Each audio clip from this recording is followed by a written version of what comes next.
2023 में ट्रैवलर्स के लिए DJI ने एक कैमरा लॉन्च किया था जिसका नाम उन्होंने रखा था DJI Pocket 3 और आज की डेट तक ये कैमरा कंटेंट क्रिएटर से लेकर के ट्रैवलर्स सबका फेवरेट बना हुआ है। उसका रीजन ये है कि अगर आप आज भी DJI Pocket 3 को कंपेयर करोगे iPhone 17 Pro Max से, तो जो क्वालिटी आपको iPhone 17 Pro Max से मिलती है उससे केवल 10% क्वालिटी डिग्रेड होके DJI Pocket 3 में मिलेगी। बट अगर आप प्राइस पॉइंट की बात करोगे तो Pocket 3 आज की डेट में 40,000 में अवेलेबल हो जाता है और iPhone 17 Pro Max के लिए आपको अप्रॉक्स 1,40,000 खर्च करने पड़ सकते हैं। At the same time DJI Pocket 3 में आप एक्स्ट्रा बैटरी ऐड कर सकते हो, उसमें ऑटोमेशन मोड में वीडियो शूट कर सकते हो, वो आपके फेस को, आपकी पूरी बॉडी को ट्रैक कर सकता है, उसमें प्रोडक्ट शो करने का भी ऑप्शन मिलता है और ये सारी चीजें iPhone 17 Pro Max में मिसिंग है। तो जो लोग DJI Pocket 3 के फैंस थे वो काफी टाइम से वेट कर रहे थे कि Pocket 4 आएगा। फाइनली DJI ने अनाउंस कर दिया है अपना Pocket 4 on the basis of leaks and internal resources. मैं आपको बताने वाला हूं कि Pocket 4 में ऐसा नया क्या है जिसकी वजह से आज की डेट में आपको Pocket 3 नहीं लेना चाहिए। इस वीडियो में हम बात करने वाले हैं DJI Pocket 4 के बारे में और किन लोगों को आज की डेट में Pocket 3 को डिच करके Pocket 4 ही लेना चाहिए। हे गाइस, मेरा नाम है निखिल, आप देख रहे हो हार्डवायर।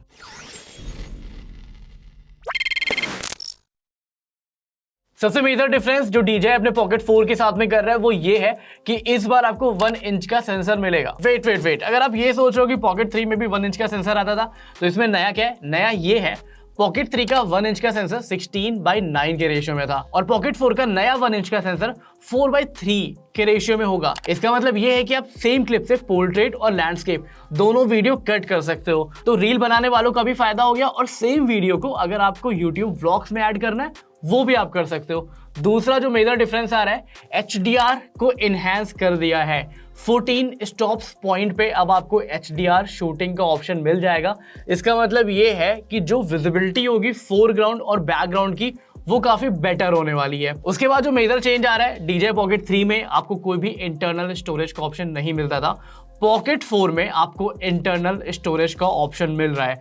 जिस तरीके से DJI Action 5 Pro में आपको इंटरनल स्टोरेज मिलती थी, DJI Action 6 में आपको इंटरनल स्टोरेज मिलती थी, इसी तरीके से Pocket 4 भी अब इंटरनल स्टोरेज के साथ में 107 GB की इंटरनल मेमोरी होगी। In short, due to some reasons अगर आप एक्सटर्नल मेमोरी ऐड करना भूल गए हो तो भी आपके पास 60 to 70 मिनट्स की 4K फुटेज शूट हो सकती है इंटरनल स्टोरेज में।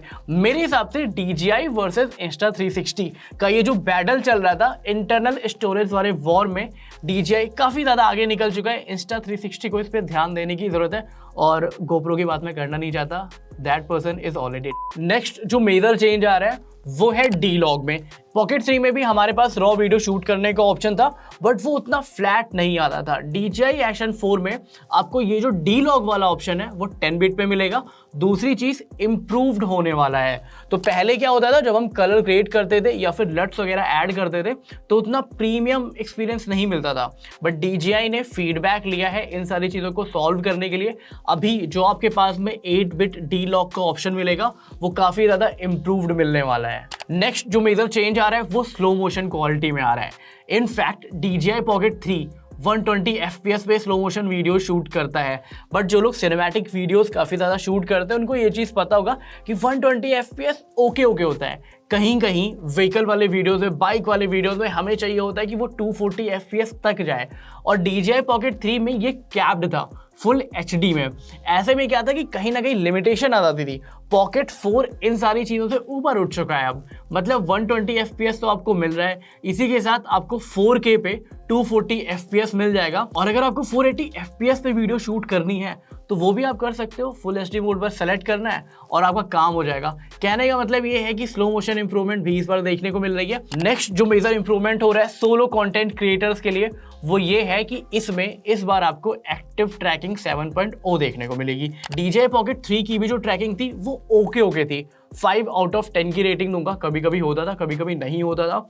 उसके बाद से लेके अभी तक, क्योंकि DJI ने मल्टीपल गिम्बल्स लॉन्च किए स्मार्टफोन्स के लिए और उसमें AI ट्रैकिंग मिल जाती है और सेम ट्रैकिंग वाला फॉर्मूला DJI अब अपने Pocket 4 में डाल के दे रहा है। कहने का मतलब ये है कि अब आपको सच में स्मार्टफोन यूज करने की जरूरत नहीं है। स्मार्टफोन रखो खाली एडिटिंग के लिए, बाकी अगर मेन कैमरा सोर्स आपको चाहिए तो आप DJI Pocket 4 पे रिलाई कर सकते हो 100%। नेक्स्ट जो मेजर इंप्रूवमेंट आ रही है वो आ रही है 2x लॉसलेस जूम की।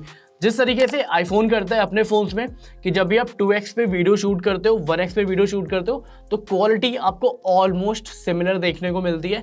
It's really hard to tell difference between 1x and 2x अगर आप iPhone 17 Pro की फुटेज देखोगे तो। और ये सेम चीज़ अब DJI इंप्रूव कर रहा है अपने पॉकेट 4 में।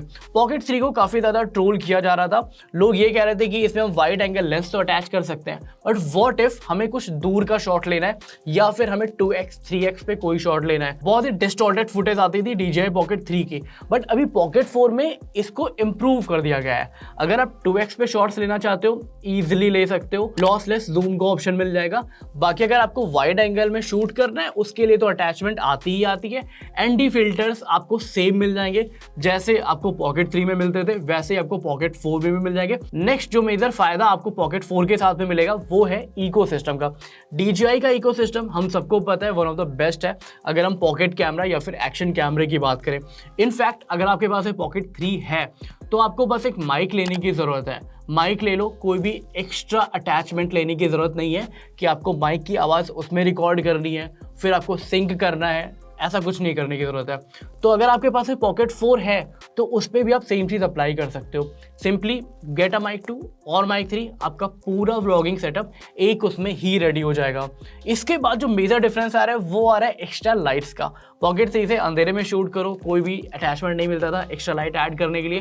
पॉकेट 4 में र्यूमर्स के अकॉर्डिंग अटैचमेंट का भी ऑप्शन मिल रहा है, तो जो लोग अंधेरे में शूट करना चाहते हैं वीडियोज़ वगैरह, LED फ्लैश लाइट, ये सारे ऑप्शंस अटैच करना चाहते हैं, अब आप पॉकेट 4 के साथ में अटैच कर सकते हो।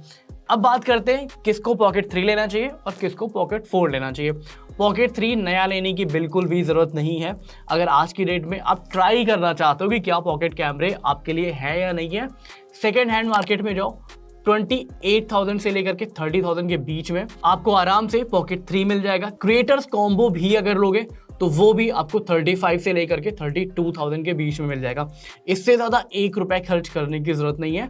बाकी हाँ, जिन लोगों को प्रोफेशनल वीडियो शूट करनी है, आपको अगर लगता है कि आप स्लो मोशन वीडियोस बहुत ज़्यादा शूट कर सकते हो, आपको अगर लगता है आपके पास में एक्सटर्नल लाइट नहीं है, LED लाइट वही वाली चाहिए जो उसमें अटैचमेंट के साथ में है, आपको 10 बिट D-Log यूज़ करना आता है, तो डेफिनेटली आप पॉकेट 4 के लिए वेट कर लो। एक और चीज़ है, पैसा बहुत मैटर करता है। 70 से लेके 75,000 के बीच में आपका पॉकेट 4 लॉन्च होने वाला है। करंटली पॉकेट 3 अगर आप नया भी ले रहे हो तो वो आपको ईजिली 37,000 के आसपास मिल जाता है, तो ऑलमोस्ट डबल प्राइस आप पे करना चाहते हो। अब ये आपके यूज़ केस पे डिपेंड करता है कि आप उतना यूज़ कर पाओगे या फिर नहीं। इस वीडियो के लिए फिलहाल इतना ही रखते हैं, बाकी कमेंट सेक्शन आपका है, कुछ क्वेश्चन होगा तो पूछ लेना। This is Nikhil Srivastava signing of.